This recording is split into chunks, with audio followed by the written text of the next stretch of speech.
Dunyoda faqatgina 10% odamgina o'ta oladigan marafon haqida eshitganmisizlar?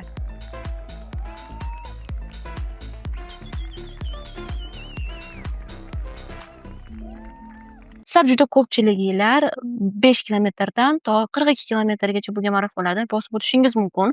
Albatta 42 kilometrlik marafonni bosib o'tish uchun ham insondan kuchli iroda talab qilinadi. Lekin dunyoda shunday marafonlar borki, dunyoda faqatgina 10% odamgina bu marafonda to'liq finish qila oladi.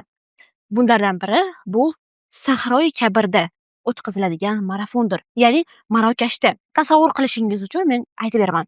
50 gradusdan baland bo'lgan issiqda naqd 250 kilometrlik masofani bosib o'tish juda qiyin.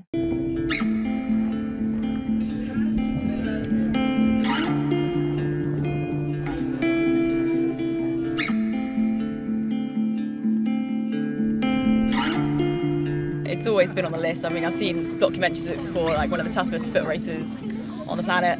And it's just, I think it's a big challenge. And like the fact that you're self-sufficient as well, I think is great. Like, Bu marafon 1986-yildan beri aynan Marokashdagi Sahroi Kabirda o'tkaziladi. Qoidalari esa juda ham shafqatsiz. Siz o'zingiz bilan marafonda ishtirok etish uchun 8 kiloli yukni olib o'tishingiz mumkin.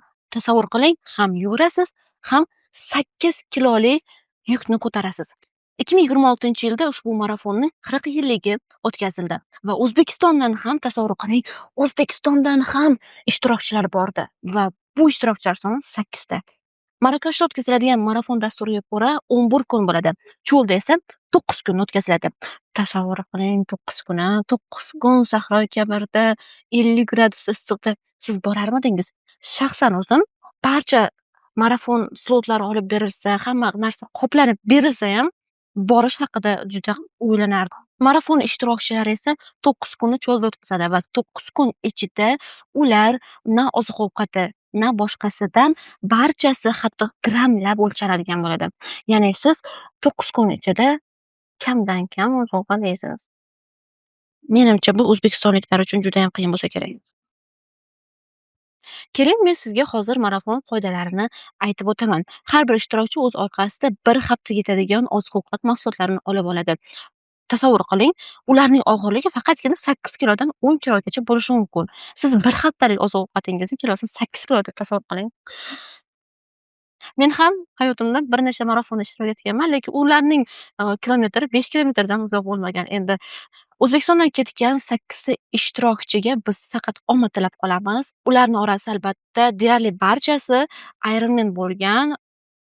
Orqamda ham ushbu Ironman medallari bor. Ishonamizki, o'zbekistonlik 8 ta ishtirokchi barchasi finishni muvaffaqiyatli yakunlaydi. Agar siz ham mazkur marafonda ishtirok etmoqchi bo'lsangiz, kamida 5 yildan ortiq tajribangiz bo'lishi kerak. Kamida siz 42 kilometrda bosib o'tdim deb xursand bo'layotgan bo'lsangiz, hozirgi vaqtda 50 graduslik issiqda 250 kilometrlik masofani bosib o'tish uchun minglab odamlar hali ham cho'lda yuguryapti.